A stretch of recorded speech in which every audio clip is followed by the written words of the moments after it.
Well, welcome everybody. This is Mark Szewski, joining you for a Revizto deep dive. Appreciate you guys all for jumping on here. This is going to be recorded, so if you see anybody that should be on here that's not on here, we can certainly, because you signed up, get you the recording and you can pass it along to them. So today we're going to go through kind of the reason Revizto works, a deep dive into the processes people are utilizing, as well as some of the new functionality within Revizto 4.9. So if there's any questions, we are going to be sticking around after this meeting to be able to answer any of those. So jot those down on a sheet of paper, and we'll certainly stick around after the presentation to be able to answer those. For those of you guys that might be a little bit concerned with the PowerPoint on my screen, if you know me, I don't spend a lot of time on PowerPoint, but want to spend time showcasing Revizto and spending time in the actual platform, which I will be doing today. But I got a couple quick slides I'll run through here just to kind of give people who are newer to Revizto a good idea of what Revizto is and kind of where it fits into their technology stack. So here's the agenda that we're going to be running through here as we kind of discussed, kind of go through what Revizto is, and then we're going to do a deep dive and then stick around for questions and answers. So here's a couple of the statistics. If you guys are wondering, who's using Revizto, where is it used, why is it used? Here's a couple of the customers that have made up some of these statistics here globally. We are a global company, so we run Revizto on a number of different servers around the globe. And here's kind of our current statistics. One of the ones I think I'm most proud about is our top E&R firms is at 20 out of 25. So obviously a lot of these really large, complex projects, when their reputation's on the line, they're picking Revizto because they want to pick a solution that they can get be able to deliver a quality product on time, on budget, and be able to impress the owner. So that's probably my favorite statistic on here. So ICP. So some of you guys may have heard of what an ICP is. So, we have our design platform. We have a coordination platform. We have an estimation platform. We have a project management platform. We have a facility management platform. Revizto, we define as an ICP. So it's a integrated collaboration platform. And what that really means is that if we think about a product like Navisworks, which is absolutely fantastic at, together different parts of the model, whether it was your structural Tekla file or whether it was an AutoCAD file or Revit file or a civil file, it takes all that information and is able to, coordinate that all together, and we're able to kind of identify where issues are.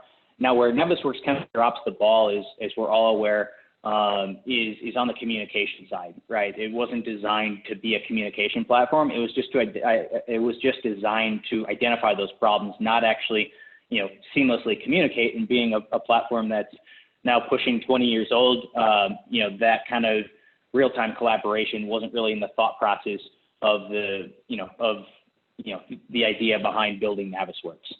So Revizto kind of combines those kind of strategies into one platform where we can communicate, report, and identify problems throughout all phases of construction. So hopefully you'll see a little bit of that today.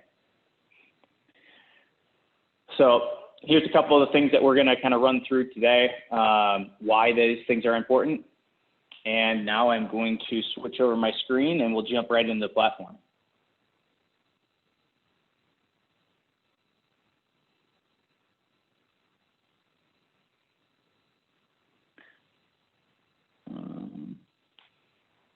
We'll do that. So you guys should all be able to, let's see.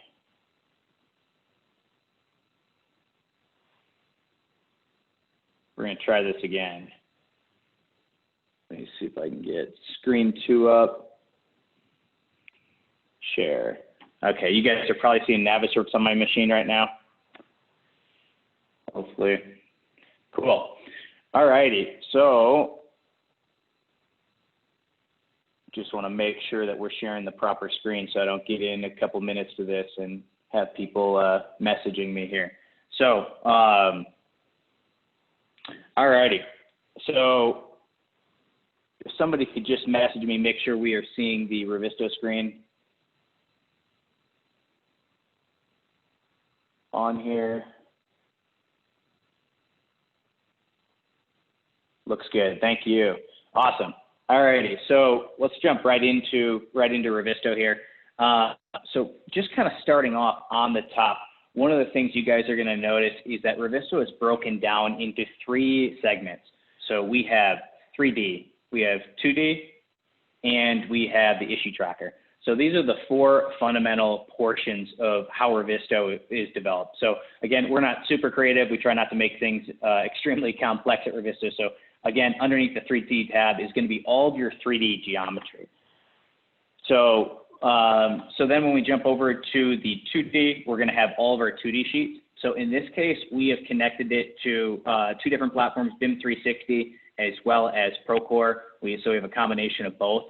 So the beauty of these sheets is that they're going to be intelligent, leveraging the XYZ coordinate. And I think this is going to make a lot more sense as we kind of take a deeper dive into here.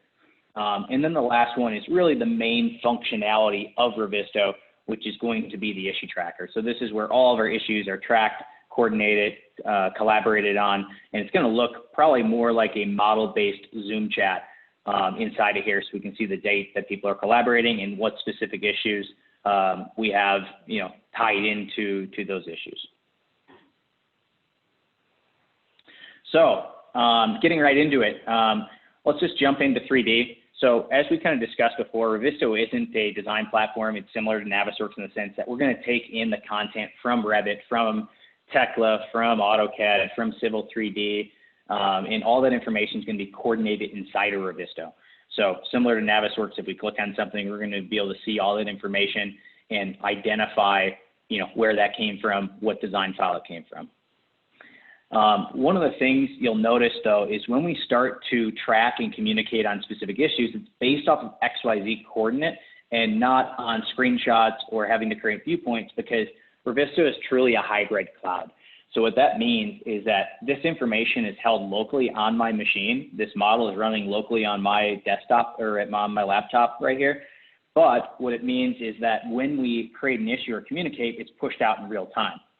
So first thing we're going to do here is we're just going to come in and we're going to identify a specific issue inside of Revizto. Let's pretend we don't like where this pipe is right here. So we're going to click it and maybe section this off a little bit. And we've identified, this pipe run that needs to be adjusted within Revizto. So what we're going to do is we're going to come into our stamps. We're going to say, this is an electrical issue. We got our conduit damage here. We're going to put that conduit damage stamp in there. And what we've noticed now is that conduit damage stamp has now pushed from 3D to the issue tracker. So we can start to communicate and say, hey, Mr. Electrician, we need to be able to fix this. And we can type in, and everything is going to be tracked in timestamps. So we can see at 12:08, I've added this, 12:09, this has been added. And based off of, the presets we can set on the stamp, it's automatically going to be sent, in this case, to, our electrical person who's going to be fixing that conduit. In this case, I've just assigned to myself, but we'll actually send it out to David Gomez, and we're going to jump into here and we'll make Jameson a watcher on this. So I have the ability now to jump in here. We can make a couple edits. We can say, hey, what about this portion? Or if I want to mark up something else in here, we can do that. And the beauty of this is all going to fall into the time frame and the life cycle of this issue. So here I am over at conduit damage. You can see it's highlighted here in blue. This correlates to this information, 12:08, all the way down to what I said, what I was added, and then we can see what I marked up. So we can actually see the original markup. There was no additional markups on it, but 2 minutes later, I added this. And then additionally, underneath the information section, we can add additional information to allow it to be filtered. Now, you may say, okay, this looks a lot like our standard screenshot workflow. Then now we got to save the file, export this file as export this file and share it with somebody, or just send over a screenshot via email. Well, the power of Revizto is it leverages XYZ coordinates, and this is where the platform becomes really unique and really next generation in terms of the coordination workflow. So if I click 3D here, we can still see that markup stamp, and I'm able to spin around the model. I can see that pipe run. I can section or unsection this to get a better understanding, because this isn't just a stagnant screenshot. So again, let's jump into that 3D, and I want to unsection this. I can understand that, okay, here's where that pipe run was coming from. I can actually click on it, and I can see whose model that thing was was associated with, I can get additional information about that specific pipe. Now, another aspect, and this is where it becomes kind of, we take it really a next step further. So we're already taking our construction documents or design documents, and we're pushing those to, in our case, BIM 360 or Procore, and those are going to be housed in a 2D format. However, by the nature of how we typically coordinate on those plans, they're typically in the personal document format. Now, for most of you guys who understand how the fundamentals of a PDF work, you're losing all this intelligent data. So I've joked for the past couple of years here that it's really ironic that we're using these heavy, really technical programs like Civil 3D, like Revit, like Tekla, that produce all this information, yet our standard is screenshots and pushing it to a personal document format for our legal process in construction. So Revizto kind of gives you the best of both worlds. We can still take in PDFs. However, through Revit viewports and through the information that's tied into the model, we can add that intelligent data back in here. So that's why you're seeing this conduit damage issue falling on that specific pipe run, even though I didn't add it to that pipe run in 2D. The program is intelligent enough to know that. So not only does it understand that it's on this pipe run, maybe I said, you know what, I am the, I'm the lighting guy. And I'm just curious, is that going to affect my lighting model? We can click on it and we can see how does it affect my lighting model. Let's click on the reflective ceiling plan. Let's see how it, where it falls on that. And we can go through all these different plans because it understands that there's a tolerance of similar XYZ coordinates.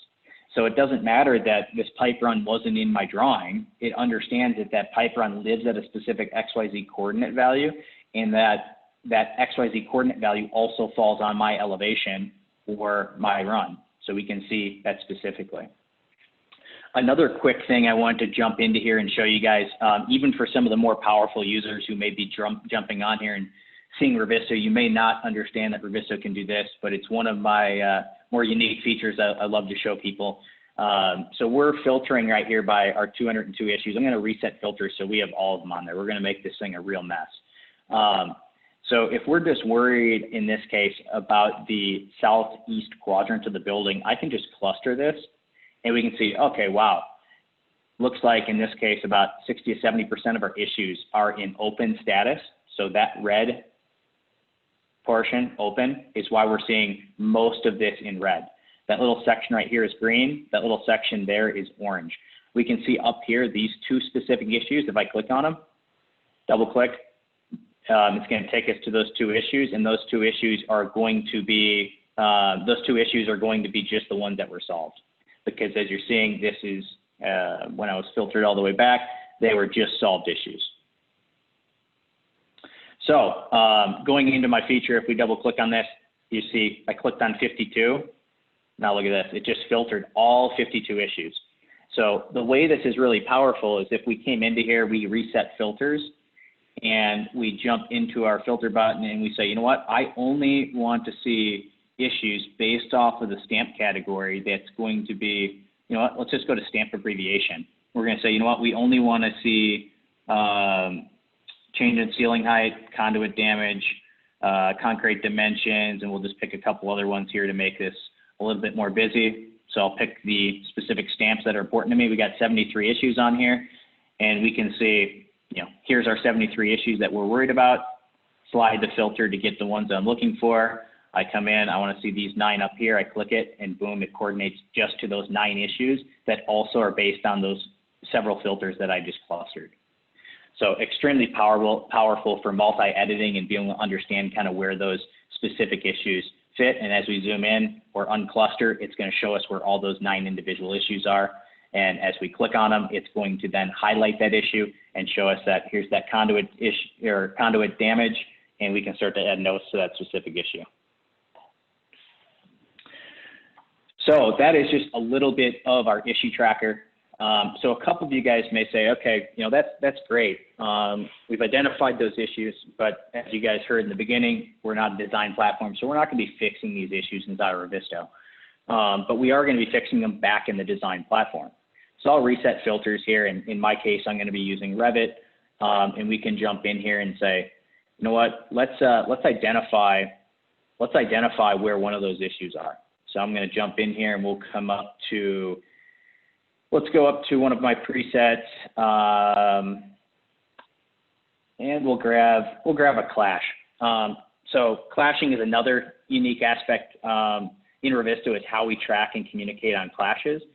But this feature is going to work the same for those individual issues that I identified, just like that piping issue, as well as issues we've identified within Navisworks. So we can see that we have a in-plumbing issue tied to Sean Hester. Looks like it's one issue, but it has 6 individual clashes that make up that issue. So we can see that as we click here, our red right here is going to be our pipe, as we can see right here, and our green is going to be our structural framing that we have. And we need to really fix this issue back in Revit. We want to be able to move some of those pipes. So what we want to do is we need to jump back and identify where that is. So I'm going to click Revit, select issue tracker, double click. And when I double click on that, you're going to notice that it's going to take us to that exact section where those pipes are. And not only does it do that based off XYZ coordinate, it's going to take you to that in AutoCAD, it's going to take you to that in Tekla, it's going to take you that whatever platform leverages those intelligent coordinates. So one of the things that's, I think, really important with this functionality is, let's just say I only had, if we did this based on element ID, off of element ID, and I only had my piping model up and not the structural framing or something of that nature, it's not going to switch back. But Revizto is saying, hey, you know what? We want to see what lives within this XYZ coordinate box that we've defined here, which is coordinated back to the Revit file. We want to understand what lives in there. It's going to show you that. Now, the same holds true going the other direction as well. So let me give you a quick example. So I'm going to jump in here. We'll pull up, let's see here. We'll do a plumbing. So I'm going to pull up a plumbing section here and maybe identify the specific issue while in there. So this is a shout out to all the designers that may be on this call. But again, you're spending a ton of your time in your design platform. I don't want to have to go to Revizto to figure out where that issue is, identify it, and then go back to Revit to fix it. So Revit to Revit communication is absolutely huge. Or if you're a technical Revit user, Revit to somebody who is untechnical is also extremely powerful. And I would say one of the more underutilized features by new customers inside of Revizto. So let's just identify, and I'll actually highlight this specific piece of ductwork and say, hey, we need this flex duct round removed. This isn't a code. And I'll come in and I'll just hit this new issue button. So we're not going to take a screenshot. We're going to hit this new issue button. It's going to look like a screenshot. However, it has a whole lot of dynamic ability after we mark this up. And we'll kind of go through that. So I'll say test duct, click done, boom, we added that. And say, hello, webinar is my issue. I'll select done. And as we add that specific issue in there, we can reset filters. And we can see that here's that specific issue that I've added from 1229. Now, the powerful nature of this is now people that are not technical inside of Revit, they still have the ability to come in here, edit this up based on my mechanical file and say, hey, what are we doing over here? Add that in there. Everything is going to be added to the issue tracker. But maybe somebody says, you know what, where is this taken? I have no context to where this is actually being referenced, and that causes another email to go out. So instead of being able to come in here and say, hey, where is this, and chat that into the chat, we can figure this out right away. So what I'm going to do is just select 3D, takes me to that section, and we say, okay, wow, okay, let's maybe unsection that.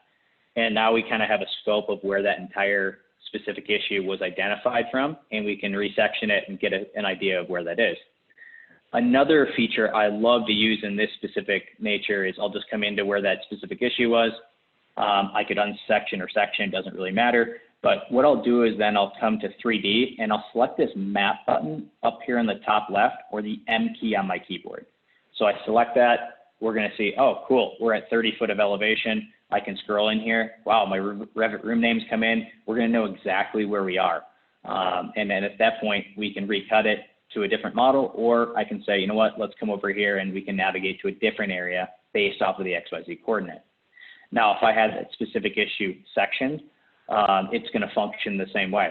So we'll come into this issue, our hello webinar issue, jump back in here, press M on our keyboard, and it's just going to section that off, but it's still going to give you your location of where you are relative to that specific issue.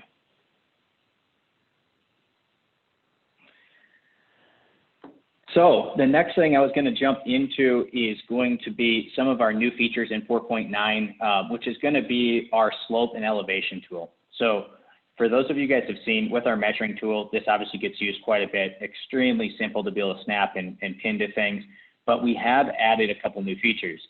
So one of those is going to be our elevation tool. So any point we can just say, hey, you know what height is that? It's going to tell us our specific elevation. It's going to turn green. The other thing is going to be on slope. So let me see if I can't unsection this and find something with a little bit of slope to it.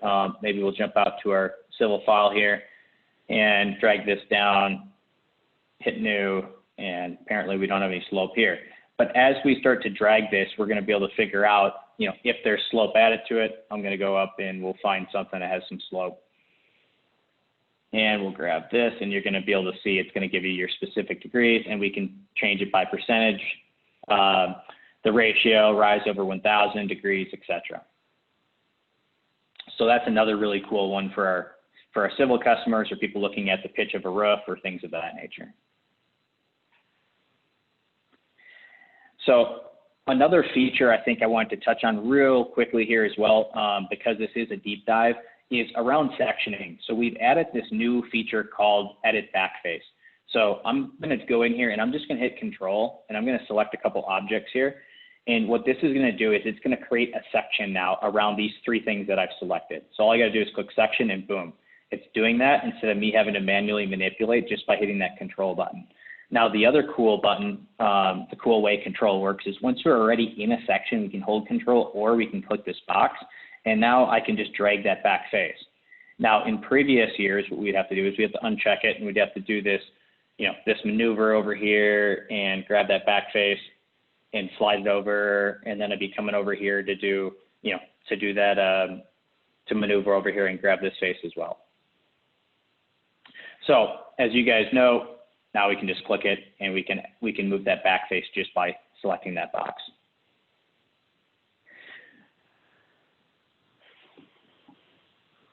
So next we're going to jump back into our new way of creating issues. So for a lot of you guys who saw that, how I created an issue inside of Revit with that new issue button, that's actually as simple as that was. It's actually the most complex way to create issues, and almost, I would say, maybe 60 to 70% of issues now are created inside of Revizto utilizing the stamp functionality. So if you guys are familiar with how stamps work and how the stamp functionality works on a 2D workflow, you guys are gonna, it's gonna work the same in 2D for Revizto, but you also have the capability of doing it in 3D. So if you have issues that you're gonna identify, you know, over and over and over as you're flying through the model, such as something like this, prior to us running Clash, we see that somebody didn't put their ducts in the right place. We can come in here, select our stamp button, and these are basically templated issues. So we've obviously created these different categories from, okay, fire protection, we have our different common fire protection issues, our HVAC issues, our, you know, meeting stamp issues, etc. But prior to those showing up in there, we have to obviously create those. So I kind of want to walk through some of the basics of how we do that, because it's extremely intuitive. And I think it makes a lot of sense, because we're going to tie this back to reporting at the end of the demonstration. So if we click this button right here, we can actually come into our Stamp Manage button, and we can come in here and we can add a new category. So if I want to add a new category, I could just call it, you know, webinar test category, select OK, and we're going to see that we have a new blank category called webinar test. I can say, you know what, all of our issues that we're doing on this webinar, I would really like them to be black. And I'd also like them to be, you know, trivial from a priority level. That way we can filter out all these issues that are really minor and focus on the ones that are going to be costing our project time and money. Assignee, all these unimportant issues, they're going to have to go to Greg Keller. He usually isn't able to get anything really hard accomplished, so we'll give him these really easy issues and make sure that he's able to address those for us. Make him have a little bit of busy work during this strange time that we're in. So we'll jump back into to the watchers and jump in here, and we'll actually add Daniel Buckner and Dan McKinnon, select done. Now, when we come into the public or private aspect, do we want to make these issues public or private? Now, people may say, hey, you know what, our mechanical issues, for right now, we don't want anybody besides the people that are added to, on our mechanical team to know about those. So we can make those all public or all private. So oftentimes people do this, and then it also won't bog down and show up in other people's, issue feed. So in this case, let's say, you know what, we're going to keep this public, and we're going to add a couple tags to this. So we'll come in, see if we have a webinar tag ready. We don't, so I'm going to add webinar and select done. And now we can start to add additional stamps to this. So I'll jump in here and we'll say, we're going to call this test webinar. And what you'll notice is when I select done, it's already going to create by default these parameters. So select OK, and we'll notice that our test webinar already is going to be set to these specific parameters. And maybe I only need to edit a couple things. You know what, this one we want to actually assign to Brett Settles. And then when I come in here and I create another one, under test, we'll call this one GG. Select OK. And we want to assign this one to Jameson. So those are, two simple ways it's going to preset those parameters. And now when we jump into the project and we understand that we want to say test webinar, we're going to come up here and jump into our stamps, come down to our webinar test, and we can add in GG, and that's going to be added there. And as you'll see, it's already assigned to Jameson, whereas if I come in, I grab our test webinar and I add that stamp, it's going to be assigned to Brett, but it's still going to be black in color. So when I jump out of here and I show all of our issues, we're going to see those two black stamps in there along with the rest of the issues that we have filtered within the issue tracker currently, and it's going to be their status. So they're open status. So visually, as we're flying through the project, we can see just those issues that are, pertaining to us, and we can get a quick understanding. Now, if I'm only worried about seeing issues that are based on that, we can set a custom filter. And this is kind of where reporting and issue management becomes really powerful. So I'll come in and say, you know what, we only want to worry about stamp categories, and we only want to be worried about, let's do that webinar one. So webinar test. And let's add one more in there, or two more in there, just to make this a little bit more complicated. But now you'll notice that the only issues that are going to show is the ones that we have filtered in this issue tracker. So that is kind of how our stamps work, and this is why they're becoming really powerful. I'll also manipulate this too, so I'm going to move one of these to solved, so we've addressed that issue.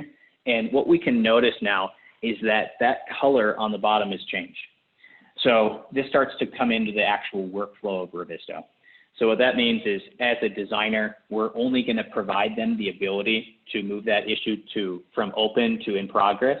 Once they move it to solved, they're not going to be able to close that out. So if I'm a designer, it would defeat the purpose. If I fix this issue in Revit, I updated my Revit file, and I just closed it out and said, yep, good enough, right? We need to have some checks and balances. So later on, that BIM manager or that superintendent or whoever is going to look, they're going to set up a preset or a filter. They're going to filter just by issues that are solved. So once somebody fixes an issue that's been identified, it goes into the solved category, and we can come back in here, reset filters, and say, you know what, we only want to see issues that are based on a status, and we only want them to be based on solved. So he has 251 issues he's got to click on and verify and sign off on. So moving on to our 2D aspect, as we kind of discussed earlier, 2D in Revizto is different. These sheets are all intelligent, although some of these are PDFs coming in from Procore, from from BIM 360, from other places. Revizto has the ability to make these intelligent. So every single sheet that comes in that we've added intelligent information to, we can select this little green button, and it's going to section overlay that to Revizto. So this has been a feature in Revizto that's been a favorite for the past couple of years. It gets used an absolute ton, a lot of different functionality for this, and we can pull and move and drag that as well. You guys probably have also seen, if you've followed Revizto, you've seen this sections or details or floor plans laid on top of a point cloud, an RCP, an RCS, OBJ file, and combined with the actual model, which is extremely powerful. And I'll somebody reminds me at the end, I'll jump into that and show you a quick preview of that.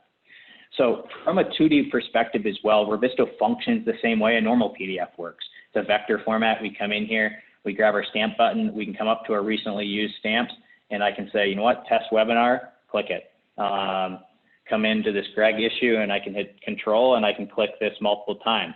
So it functions the same way, and very easily we're able to create these issues in 2D.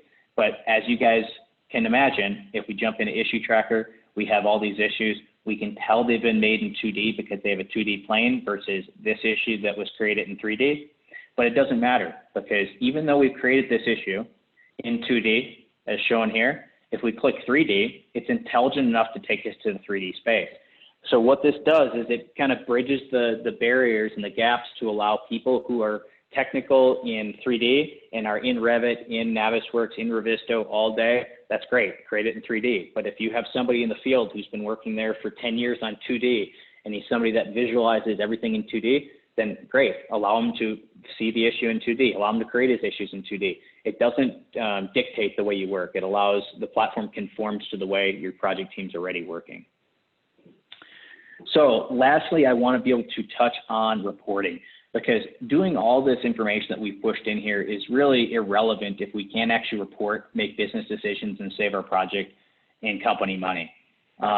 So let's jump into here, and we'll just go into issue tracker, and you'll notice a little envelope over here. So we obviously always have the ability to pull up a 2D plan, we can start to type, and it's going to filter out issues, right? This is going to be the quickest, most dynamic way to see real-time issues and filter by, issues that are important to us. But from a reporting standpoint, we want to see a more graphical representation or an Excel file to push to Power BI. We can just select this button here. It's going to launch this over here on my other monitor, and we are going to be able to see our new dashboard on here. So the powerful thing about our dashboard is all this information is based off of real-time information that's pushed through the issue tracker. So we can come into here, we have our coordination dashboard, which is going to have several different charts and representation of kind of where we stand with issues. But in this example, because I use that webinar test, I'm just going to come in and say, you know what, we're going to add to we are going to add to this coordination dashboard. Instead of creating a new dashboard, let's add to our current coordination one. I'll say new chart, and I can just type this webinar test because we've been using that today. We'll do it by assignee, but we'll add in a condition, and our condition is going to be based off of our specific category, and is any, and we'll do webinar.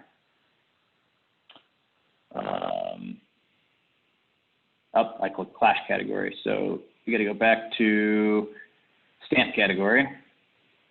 Is any webinar, there we go, webinar test. So here are those 5 issues, and as you guys can see, I only assigned 2 different people, which is Jameson and Brett. However, this is going to be very dynamic as we add more things in there. So let's just say, you know what, we also want to add in our fire protection stamp, and you can see that that gets a lot more complex. If we want to add in our architectural punch list, that's going to get even more complex. So you can see if we add in some of these stamps, we can get kind of an idea of how that's broken out by percentage, and we can see kind of where and who owns these based on percentage. So the beauty of this is we can take a project with 15, 20, 30,000, 50,000 issues, and we can boil it down to the 4 issues that matter. And if this issue, if this, if we set this dashboard, any point in time, you can jump in there and you're going to get an idea. If your team solved an issue 2 minutes ago, it's still going to show up in this because it's all in real time. So I'm going to click save. This dashboard is going to be pushed out or saved to that specific coordination dashboard at the bottom here. And we can always reference that later, or we can choose to send it out to people that need to be able to, get that information at their fingertips. So if I want to do a scheduled delivery, I could also send that out. This is a pretty common case. We could say, hey, you know what? We want to send this out each week, Monday, Friday, 6 a.m., PDF, or PDF with issues or Excel. Add in the information, add our company logo, click save, and now your work is done. There's no more, trying to compile all these different reports. and things into an Excel sheet and being able to send them out to the proper people. The other thing we can do is if somebody is asking you about specific issue and say, well, can you send me a report on that? Great. We'll just come up, send now, add in who it's supposed to go to, and click send. So that is our dashboard functionality. Extremely powerful, and there's just a lot of functionality that you can do here and customize the information you're looking for by creating your own dashboard or a dashboard for your team or project or phase. And the last thing is going to be reports. So reports really takes us to the next level. So reports are going to be set up very similarly to dashboards, except for they're just going to be delivered as a report and not have that visual representation. So if I added a new report, we could do the same thing, webinar test, come in, tell us what kind of file format we'd like, what date format we'd like, et cetera. And then we can add conditions, until we're blue in the face. So let's add in priority. We only want to exclude issues, let's say is none of, let's exclude all those trivial issues, and we can really figure out what the important issues are. In our example, because I think we tagged every issue trivial, we'd get nothing in the report. But we can start to click on these different things, disclude things, add in different people as well. So assignee, we want to disclude our BIM manager. In this example, that will be Brett. And as you guys can imagine, we can just keep adding conditions until we get the exact report that we're looking at. Then we can come into the delivery schedule similar. We can select specifically when we want this sent out and to who we want it sent out to. So that is going to be dashboards and reports. We will have some specific webinars where we'll take a really deep dive into dashboards, and we'll spend 45 minutes on those as well. And you can also find some of those that we've done previously. I think I had one even a couple weeks ago on dashboards and reporting. So the last thing is somebody will probably remind me is going to be the point cloud aspect. So this is going to be a really good example. Say don't sync. You can see that specific project that is clicked on said there's an update available. So the cool thing about this is somebody updates this project, and because I'm on internet, I'm going to be able to pull down this project. So it's going to pull this project down to my local machine, and now at any point in time I could go into airplane mode and I could access this without internet because it's cached locally on my machine. Now, if I didn't have internet right now, it wouldn't know that I had an update available, and I'd be able to reference the older version of the project. But the beauty of this is we can, cache this locally, so we're completely offline. We can create issues offline, and then once we get back to the office and have internet connectivity, those photos we've taken, the markups we've taken, the comments we've made, all that stuff is going to be pushed out to everybody on the project team. So we'll give this a couple seconds here to finish loading. This is a pretty massive point cloud. Again, I have to give a shout out to Victaulic because this is their model, one of their projects that they wrapped up that they were generous enough to be able to share with us. So we certainly appreciate that. The other thing you'll notice on here is I'm on a relatively light laptop. I'm not on a beefy, state-of-the-art laptop here. This also works on iPads, specifically works great on the iPad Pro. My iPad Pro is a couple years old now, the first generation, and this thing flies.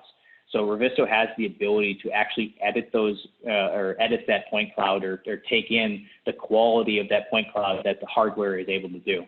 So you're able to adjust those graphical settings so you can see what you want to be able to see on there. So here it is. I just downloaded that entire point cloud, and now if I were to come back and reopen it, it's going to open up in seconds. So let me just shut off our issues here. And as you can see, even on a relatively light laptop, we're getting a pretty good idea of where this, where our existing conditions are based off of our model. Additionally, my favorite feature, or everybody's favorite feature maybe, will come into BIM 360. We'll click on our pipe layout. Oh, I'm not logged in. Shoot.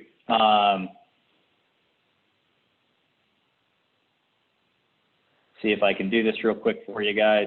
Of course. But once we're logged in there, it's going to take those PDFs off of BIM 360, and it's actually going to put that in there.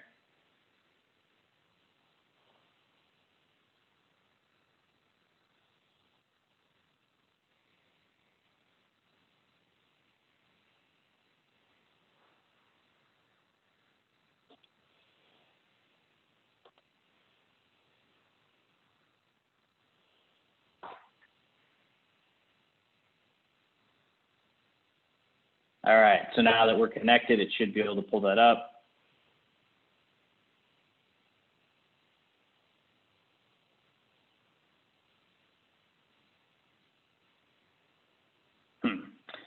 All righty, well, anyways, a lot of you guys have already seen this feature that you can actually pull up that 2D document and we can actually see that screenshot attached. So again, I apologize for the demo hitch there, but we can overlay that just like we can in the other models.